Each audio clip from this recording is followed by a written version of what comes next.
aucun accessoire sinistre n'ajoute une signification banale. Aucun détail de mélodrame vient usurper un rôle facile. Il a suffi au peintre d'interpréter en son style sobre et magistral l'énergie des figures, l'expression des attitudes et des gestes, pour dire l'ardent fanatisme de ces hommes et leur inexorable fonction. Ici Alboise, l'artiste, 1889. Mise en scène un peu cherchée, ingénieuse, et qui rappelle les spirituelles combinaisons dont Jérôme a usé avec tant de bonheur. C'est ajouter le talent du romancier à celui du peintre et spéculer habilement sur notre curiosité de spectateur. Arrivé trop tard. MF, H9V, revue des deux mondes.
Enfin arrivé dans ce qui semble être l'atelier du peintre.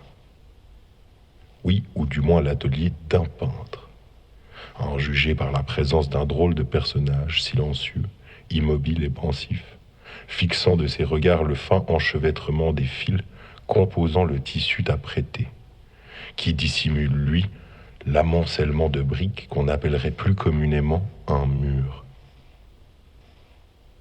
Et pourtant, vous l'aurez compris, ce n'est pas ici que nous allons nous arrêter à un mur, ni même à la toile, qui, dans l'attente, y semble fixée.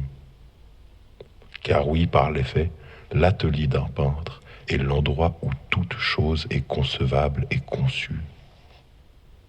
Ce n'est donc pas anodin, je crois, que nous nous retrouvons ici pour tenter d'y aller au-delà. Alors commençons. Qui est ce peintre ? D'où vient-il ? Que et qui surprend-il ? Devrait-on considérer son œuvre comme une vaste réflexion sur l'art de reproduire ? Et si tel est le cas, comment considérer ce que nous voyons ? Vaste sujet. Et d'ailleurs, nous n'en savons rien. Alors restons concentrés sur ce que nous savons. Nous voyons le peintre, seul, silencieux. Il ne se passe d'apparence rien. Il fixe la toile apprêtée et semble attendre que quelque chose intervienne. Ou peut-être quelqu'un. Serait-il vraiment seul ? Que signifie son ombre projetée sur sa toile ? Serait-ce une projection de lui-même ? Y aurait-il d'autres projections ? C'est vrai, bon nombre de portes restent encore fermées. Partons donc à la recherche des clés nous permettant peut-être d'en laisser certaines y entrer. N'est-ce pas ? Telle semble en être l'intention du peintre. Dans tous les cas, espérons que toutes ces questions sauront susciter chez lui un zeste plus d'entrain.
Il y a le collectionneur, bien entendu, avec sa veste design et puis son pull en dessous sa veste et puis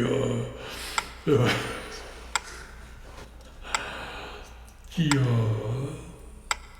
n'a pas l'air vraiment, je veux dire,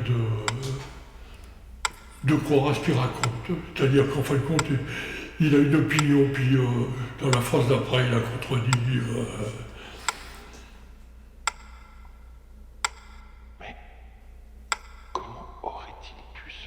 Comment aurait-il pu se contredire ? Nous n'avons pourtant pas vu mot.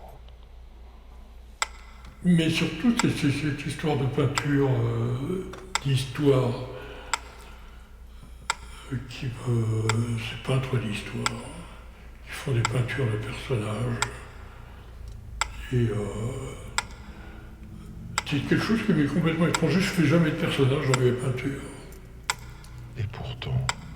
Et là, de voir des peintures faites entièrement sur des personnages avec en plus des clés. Alors je ne sais pas s'il y a vraiment des clés dans ces tableaux. Bon, ça ne fait pas partie vraiment des personnages, mais il y a un type qui a écrit un bouquin sur les Arnolfini. Les Arnolfini, c'est cette toile de Van Eyck qui représente deux époux qui se tiennent par la main, qui sont dans une chambre, et la scène se reflète entièrement dans un miroir sorcière qui est derrière, sur le mur. Et dans cette toile, tout est codé, absolument tout. Les détails, il y a des lions taillés, sculptés en haut des montants des chaises. Ils ont une signification, parce que c'est pas vraiment des lions, c'est des personnages grimaçants. Et là, en effet, sur cette toile-là, tout est codé. Dans celle du mystère du tableau volé, j'ai pas l'impression que c'est codé tout ça. Mais bon, c'est le moyen que j'ai, moi. De quoi le peintre semble-t-il se préoccuper ? si ce n'est d'attirer notre attention sur le nombre de détails, de codes et de symboles cachés. Devrions-nous donc redoubler d'attention sur ces images qui semblent être présentées ici comme des tableaux? Peinture d'histoire. Curieux. Cela me rappelle cette étrange phrase citée par le collectionneur. Le discours ne montre pas, il fait allusion. Les tableaux, eux, ne font pas allusion, ils montrent. Mais le collectionneur, c'est vrai qu'il est étrange, ce collectionneur, parce que j'imagine pas du tout un collectionneur comme ça. Les collectionneurs aujourd'hui, ce sont plus des gens qui spéculent. Alors que là, apparemment, il n'y a aucune espèce de spéculation dans ces tableaux. Mais c'est vrai que je trouve ça très, très étrange, je veux dire, cette explication des tableaux. Il y a par exemple le fait d'expliquer cette lumière par un miroir, lequel miroir oblige forcément à ce qu'il y ait un tableau qui suit ou un miroir soit présent. Et puis, ce que je trouve étonnant, c'est de dire qu'il faut absolument pas faire attention à la forme croissante du miroir. Alors qu'il l'a mis en croissance, c'est pas pour des prunes, allez. Bon. Mais à quel peintre le peintre fait-il référence? Van Eyck, le peintre Jérôme. Dans tous les cas, c'était bien un miroir qu'il tenait dans sa main. Mais celui-ci, à moins que je ne me trompe, ne tenait pas la forme d'un croissant. Nous le reverrons sûrement plus tard.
Revenons-en au tableau. Et à qui peut bien en être à l'origine? La pensée. Vaste sujet.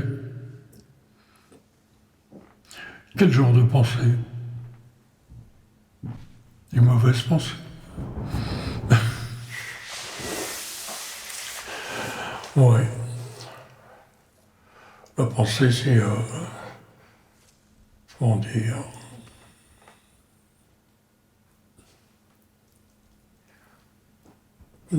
La pensée, pour moi, c'est une espèce de... On est toujours ailleurs avec la pensée.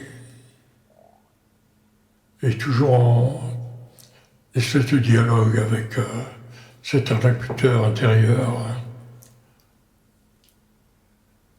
Et puis, on se projette très loin avec la pensée. La pensée, elle va plus vite que la lumière, la pensée. Ce qui m'étonne avec la pensée, c'est par exemple, il suffit de dire un mot, de l'évoquer pour ça y est. Hein, je vais dire Venise, je suis à Venise, instantanément. Ça va plus vite que la lumière. C'est quelque chose d'étrange.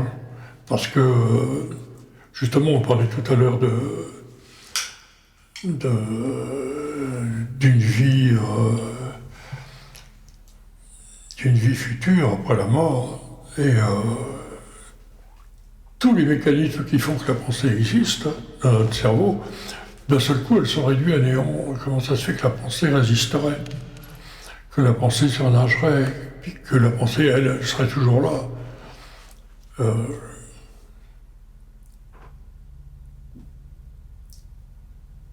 Et ce qui est étonnant, c'est que sans la pensée, je veux dire, on n'existe pas. C'est notre pensée permanente qui fait qu'on existe. Et qu'on ait conscience de tout, de soi, des autres. Et puis, la pensée, est-ce que c'est elle qui nous fait créer quelque chose, qui nous fait avancer, qui nous fait correspondre avec les autres? Je sais pas, la pensée, c'est tellement intimement soi, la pensée. Si on n'a pas de pensée, si on ne pense pas, on n'existe pas.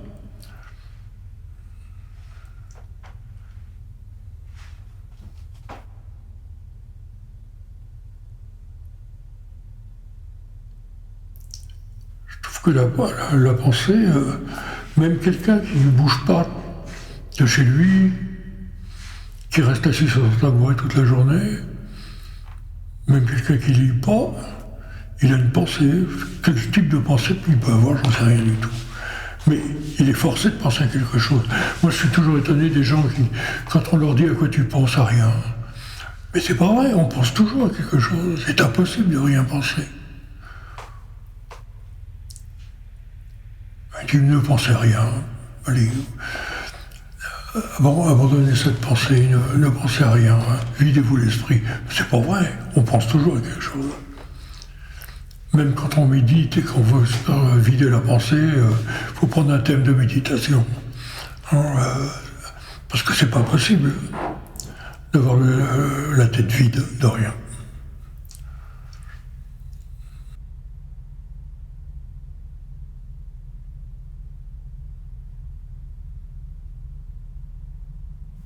Ce qui est étonnant avec la pensée, c'est que c'est le fait de penser des choses contradictoires. Ça m'étonne toujours. De penser une chose et puis en y réfléchissant, de se dire oui mais.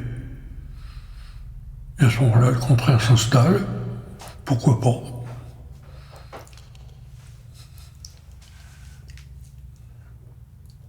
C'est pour ça qu'on est plein de contradictions.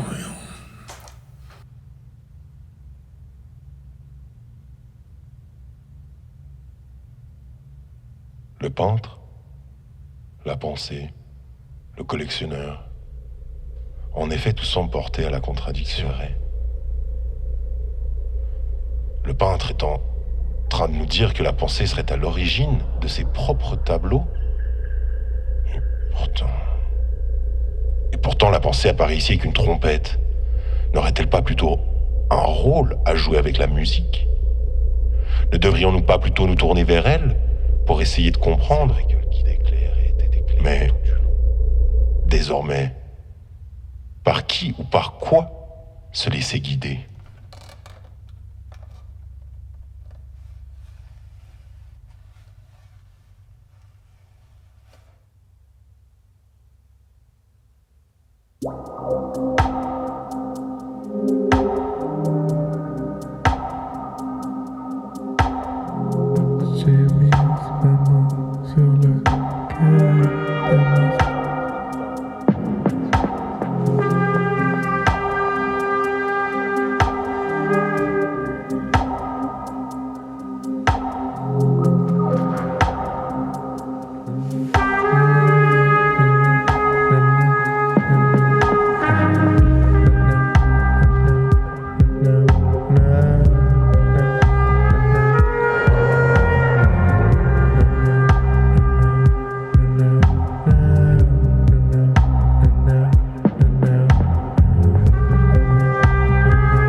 J'ai mis ma main sur le cœur, ta main, la tienne sur le cœur.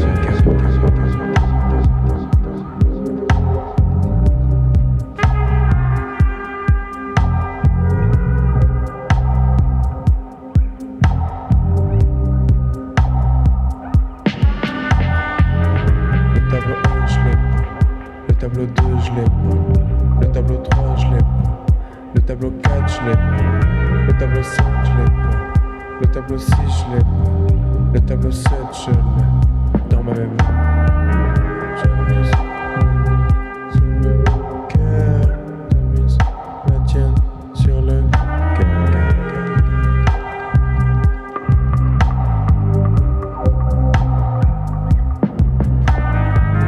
J'ai mis ma main sur le cœur. J'ai mis ma main sur le cœur. J'ai mis la tienne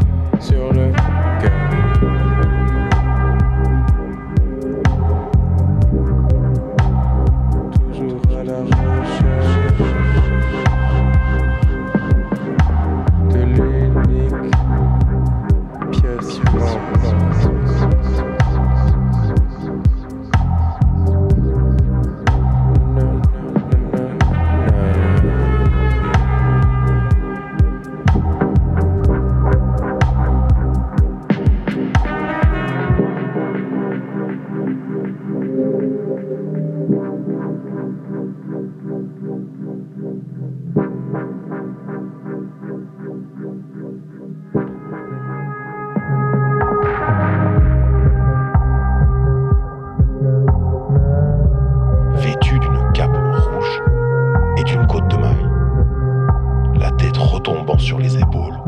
Le guide semble incarner la raison.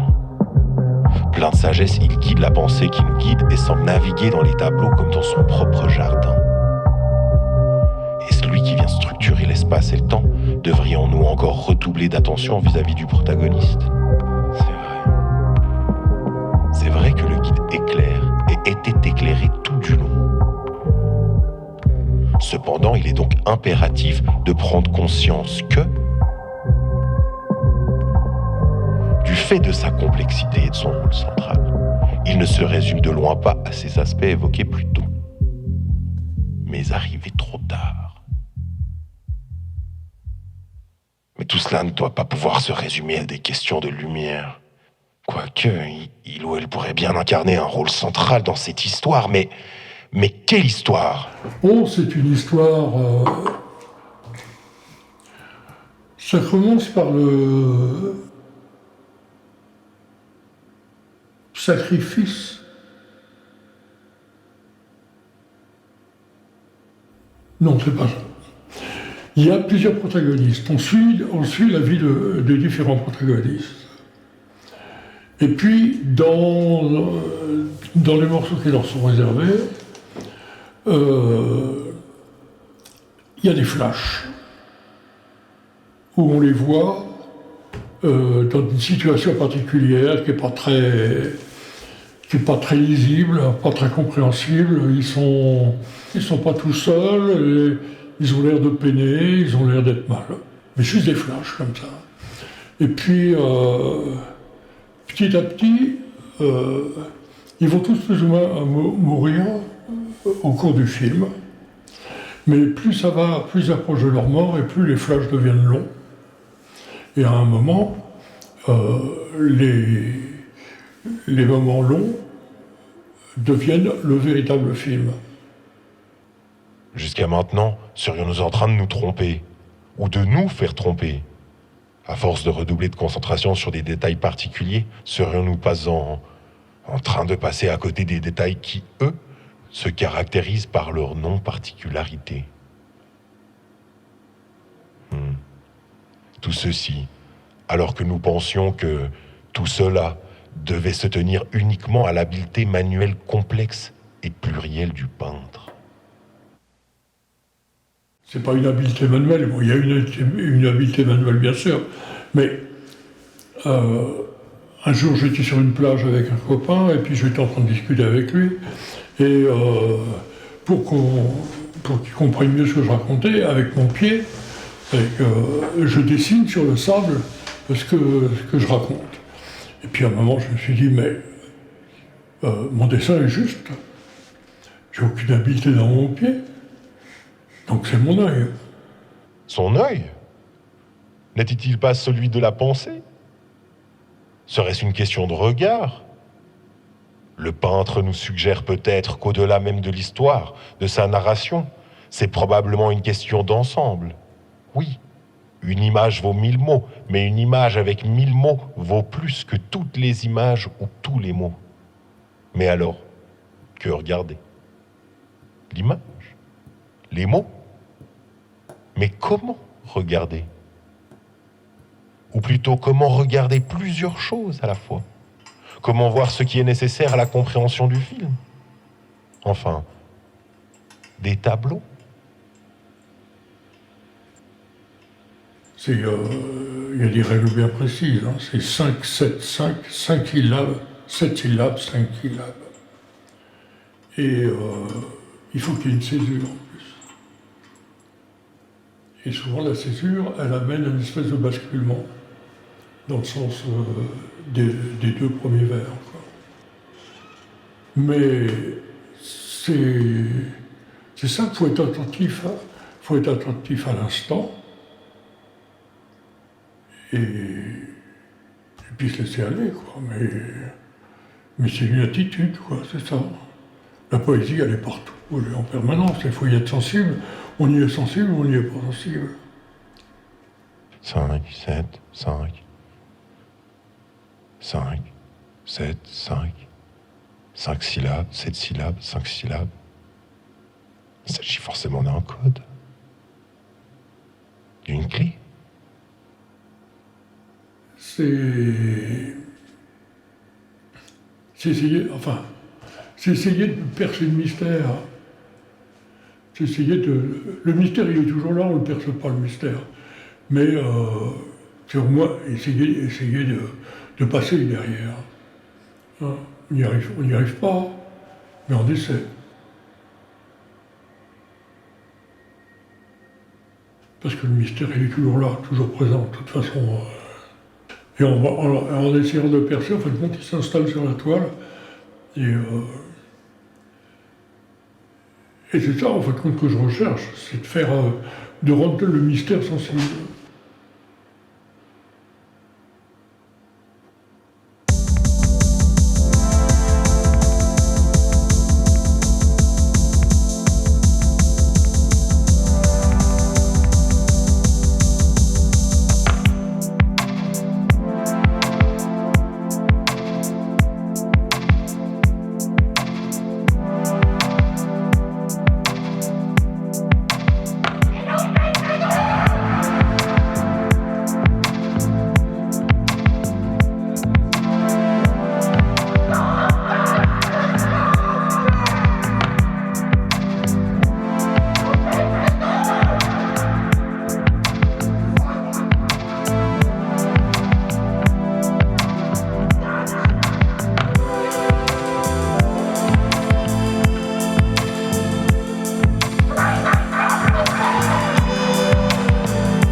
hypnotisante, la danse est une conséquence de la transe. Malgré tout fragile, elle est une réponse à la pulsion, une traduction, une extériorisation de celle-ci. Comme une étape entre l'instinct et la rationalité, entre le laisser-aller et la retenue, elle est tout aussi mystique et insaisissable que la bête. Tandis que la bête, loin d'une représentation animale et bestiale, est un état aussi subtil que puissant, aussi fragile qu'énergique. Une pulsion. Il ou elle incarne un pouvoir non dévoilé, se situant à mi-chemin entre conscience et inconscience. Il ou elle arriverait donc à changer l'état conscient et inconscient des choses. Étant la principale force d'action dans un versant mystique où la simple projection qu'on en ferait biaiserait aussitôt la pureté de sa représentation et notre possible compréhension qui s'ensuit.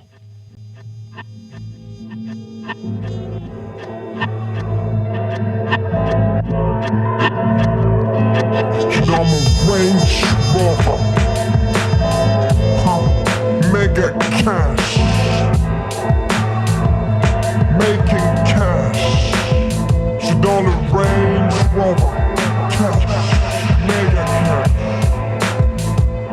making cash, cash. Hamptons? No, fuck it. Range Rover dans le tunnel. Fuck it. Just a black Range Rover. A black Range Rover. A black Range. A black. Do you wanna buy a painting? No. Fuck it. Riva or nothing.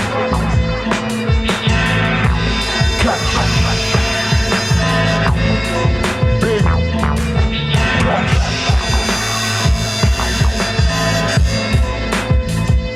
Don't tell me I'm broke. I will break your neck. Ne viens pas m'importuner. J'ai méga fortune. Cash. Fresh cash. Fresh cash.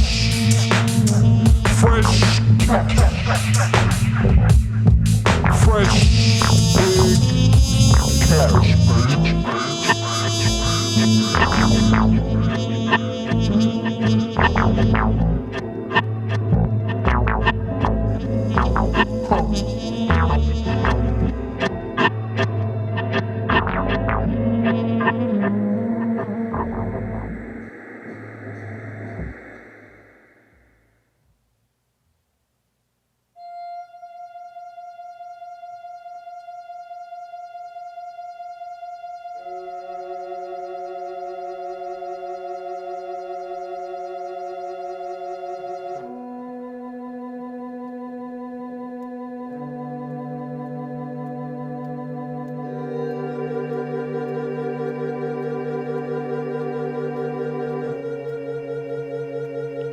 Par le feu, tout, oui, tout change. Quand on veut que tout change, on appelle le feu. Tout écart de feu est fatal si le feu s'assoupit ou s'emporte. La pièce est ruinée.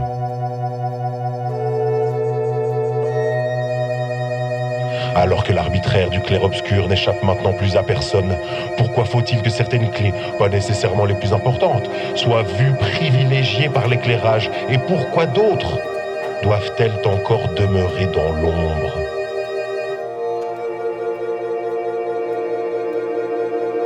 Tout s'éclaire. Alors, changeons les règles. Que ce qui était plongé dans la pénombre soit éclairé et que ce qui se voyait clairement retourne à la pénombre, ou plutôt la même obscurité dedans, la même obscurité dehors. Le guide nous indique l'endroit où se tiendra la cérémonie dont le peintre a fait mention plus tôt.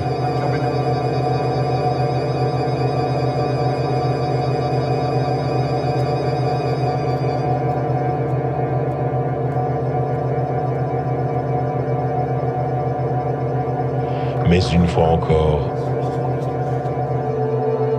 arrivé trop tard. Et 2 fois encore.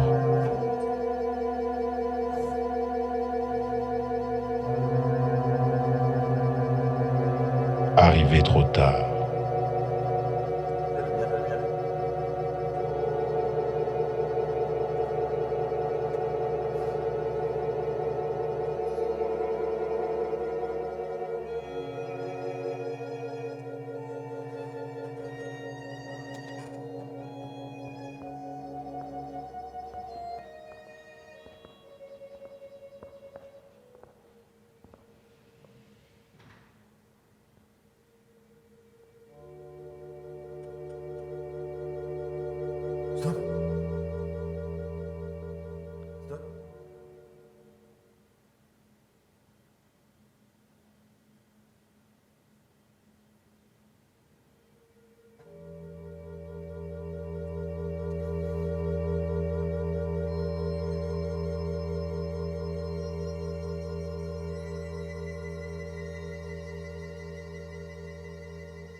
Quand vous voudrez, ou je peux le faire maintenant.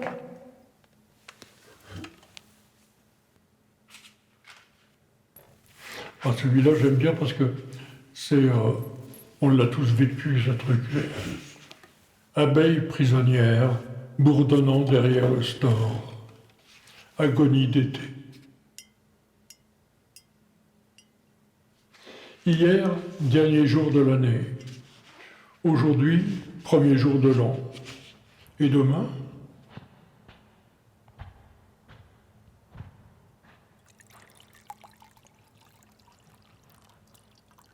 Travail de nuit, seul sous la lampe, silence ami.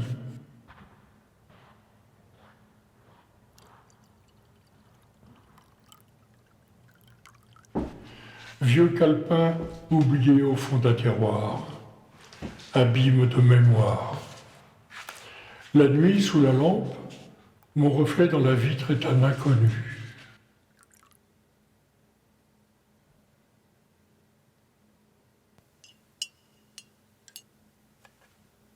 L'horizon lointain, voilé, inatteignable, s'approche à grands pas. 5, 7, 5, partez, feu. C'est donc ainsi que la cérémonie commence.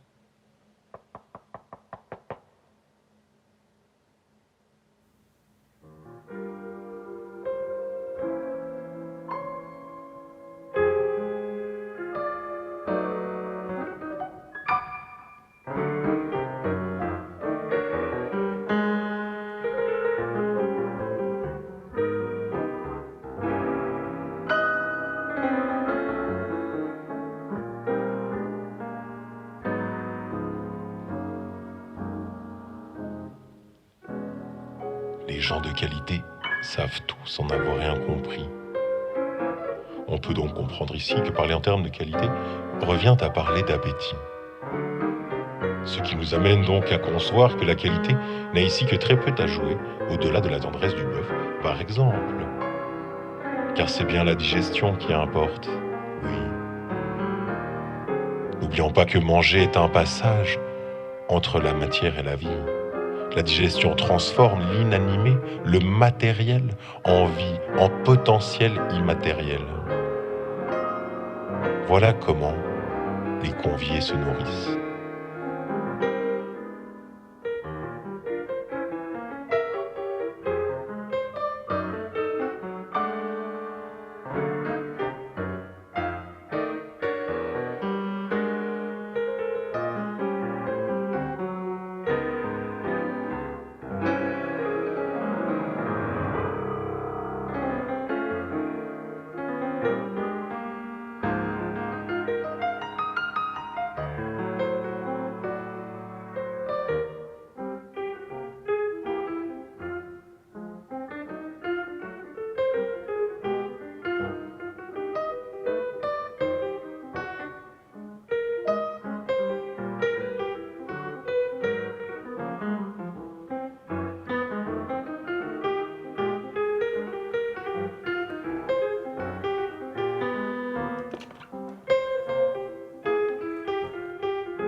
Alors, je vais vous raconter l'histoire de cette bielle. Donc, je faisais des rallyes. J'ai rencontré Eliane. J'ai très vite compris qu'Eliane et les rallyes, c'était pas compatible. Alors, j'ai décidé de faire mon dernier rallye. Et ça se passe très bien. C'est la dernière spéciale. Je suis en tête. Je vais faire le scratch. Je vais gagner le rallye. Et à un moment, boum, j'explose le moteur. Alors, donc j'ai rencontré Eliane, elle a 33 ans. Hein, et je laisse la voiture aller mourir sur le bas-côté. Et puis je descends de voiture et sur la route, il y a des morceaux de moteur qui traînent dans cette bielle. Alors je vais ramasser la bielle. Et vous voyez comment elle est. Elle est tordue, elle est fracturée, cassée, martelée par tous les bouts. Je vais vous la passer, vous allez pouvoir voir ce qui se passe dans un moteur. Puis la chaleur à laquelle c'est, parce que vu que la façon dont le métal est englouti, c'est qu'il devait être bien chaud, tout est martelé partout, sauf un endroit. Et sur cet endroit, il y a 33. 33. C'est bien l'adresse à laquelle nous nous retrouvons ce soir.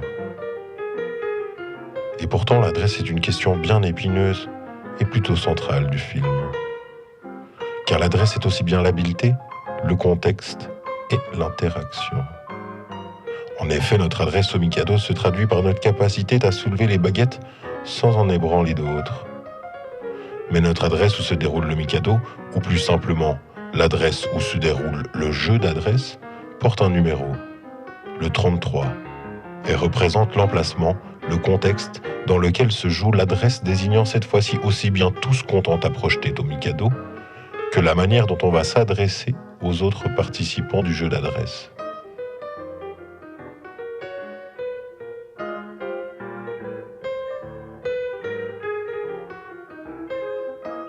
Exceptionnellement, c'est le collectionneur qui gagne le jeu d'adresse ce soir, malgré la technique du croisé et les efforts particuliers de la lumière. Mais c'est uniquement la lumière qui sert de l'alcool. Oui, car l'eau de vie n'a rien de plus proche du feu, en incarnant sa métaphore paradoxalement aussi complexe qu'évidente. L'eau de vie, c'est l'eau de feu. C'est une eau qui brûle la langue et qui s'enflamme à la moindre étincelle, emportant avec elle dans ses flammes la personne qui la boit. Elle dépasse en concentration les mets les plus exquis. Elle est la convergence des expériences intimes et objectives, en faisant brûler l'estomac comme les yeux de ses convoiterisses. Voyez-vous, une forme de sucre en feu sur un verre d'absinthe. Oui, l'alcool est un feu qui nous invite au fantastique. C'est ainsi que la voix off se met à fantasmer. Une pensée, une étincelle qui embrase le feu du dîner. Et puisque c'est elle qui réchauffe tout l'être, jusqu'à l'estomac, oui, faisons de la digestion un mythe, car dire qu'il y a un centre dans toute substance, dans toute chose, est tout aussi métaphorique que de dire qu'elle a un ventre.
et plus rien.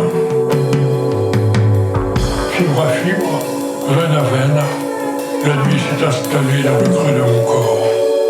J'y suis bien, je suis calme, et comme des lucarnes, les yeux ouverts tout grands. La même obscurité dehors, la même obscurité dedans. Je suis chez elle, elle est chez moi. Et mon âme s'étale comme un voile de brume. Mais l'aube déjà. Feuille à feuille, un à un, le jour dessine les arbres du jardin. Je ferme les yeux.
Ciel gris-bleu,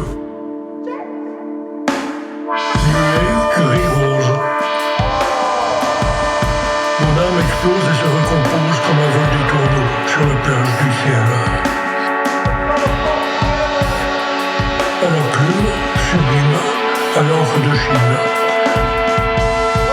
Les arbres dessinent leur nudité. L'or épuisé des coupoles, des chevaux ailés, au sommet des colonnes, agonise à l'horizon.